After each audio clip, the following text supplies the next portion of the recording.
everybody, welcome back to TAZS's Wig Closet at Wig Studio One. Today I'm going to talk about an older style by Raquel Welch. I have been curious about this for years. This one is called Tress. It's in the color 1488 SS. Coming up. I purchased this style from Wig Studio One with my own funds. Be sure to expand the description box below this video. You'll find a link to this product where you can check out more details and pricing. If you have any question for us, reach out to support@wigstudio1.com. Also, we are now introducing a new live chat feature from any product page on the Wig Studio One website. Scroll down, hit help. You'll be connected with a live chat. So Tress is so fun. It's a medium to long length curly, retro inspired super shag. I would have sold my soul for hair like this back in the early 80s. I just absolutely love it. But let's talk about this color real quick.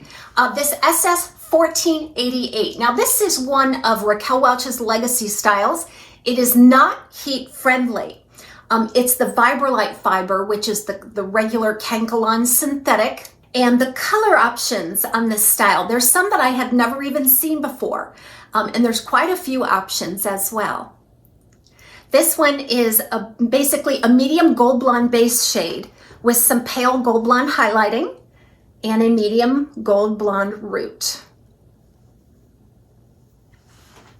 So let's get down to the specs for Tress.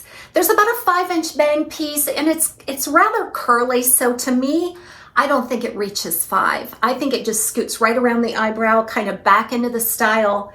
In fact, if you pull it straight down, it's just at eye level. So that to me looks more like 3.5 to 4 inches.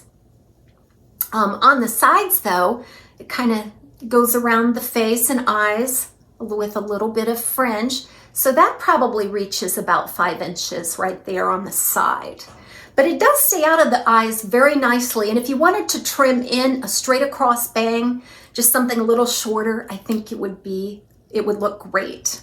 So from the crown to the tip of the hair in the back, right around 16 inches. This has a ton of layering. I mean, you see your first layers here on the crown, and then there's another set of layers here and another set of layers here, and then finally one at the nape. So this is actually really light density just because it's been so heavily layered. Each fiber is really fine as well. So it's very easy to wear. It doesn't feel heavy at all. Has a nice feathery light movement. So the curly texture is, you just see large barrel curls that have been basically deconstructed through all this layering. So it's not a tight spiral, but it's enough of a big barrel-y body wave just to give it some flips. Love it, love it, love it. I think this was well thought out.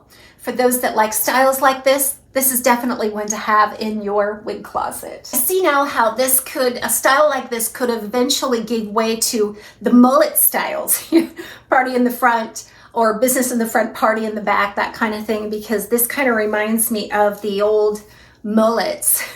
But this is definitely a shag. And this is a completely open cap design by Raquel Welch. So be aware that there is a lot of permatease. There's a ton of permatease. I say that because I want to get my point across that there is a lot of permatease. It's spread out throughout the entire cap. Heaviest here on the crown area, but it carries through on the sides, on the back, and very, very thick and heavy at the nape. It doesn't weigh the style down at all.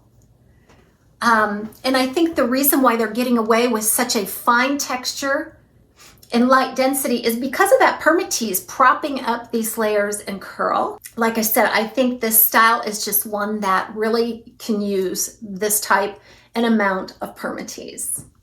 It is very poofy though. So if you are permatease and volume averse, this definitely would be one that you probably want to pass on. But if you enjoy these kind of retro inspired shag styles, who am I thinking of? Dolly Parton would love this style. I can see it with some beautiful earrings and some updos. We'll play around with it a little bit in the styling.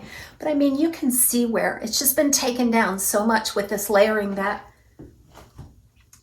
it's a nice, light, easy to wear style. Now the permatease will settle a little bit on the top as well. And I think you could probably shrink it a bit with the heat from your hand. Okay, so I'm going to do a spin and a walk for you so you can see the scale of the length, the movement of the hair, even outdoors so you can see the color better.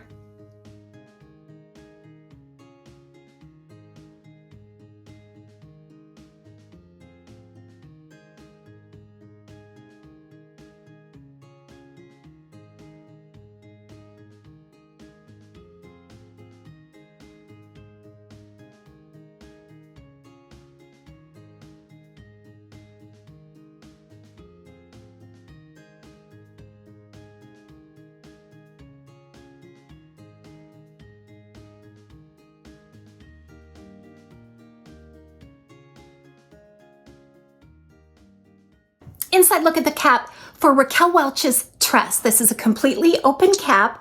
You'll see a beautiful velvet piece right there at the front. I find it to be very, very comfortable. There's a hidden weft there for a lot of good coverage. Some open wefts there at the top, open wefts sides and back. Open ear tab with plenty of fiber spliced into that ear tab. It has a moderate stay, plenty, and it's very strong. An extended open nape and Velcro style adjusters. Now this wig here is completely average right out of the box. I did not have to make any adjustments to fit a petite average circumference. So this style is right out of the box. I just basically gave it a shake. I set it on one of the mannequin heads here for a couple of weeks till I could get around to reviewing it. Took it off, popped it on. Now this is one style that you do not have to designate a part on it. You can if you want. It kind of just wants to separate there a little bit left of center. That's typically how I part mine anyway, but you can part it anywhere you want. So let's try with glasses.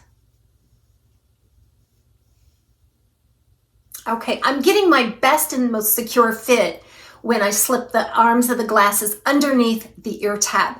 There is a lot of permatease there that kind of pushes the glasses arm into the ear and just, I think it can slide around a little bit.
Thanks so much for joining me for a look at the Raquel Welch's Tress in the color SS1488. We'll see you next time on TAZSWIG Closet at Wig Studio 1.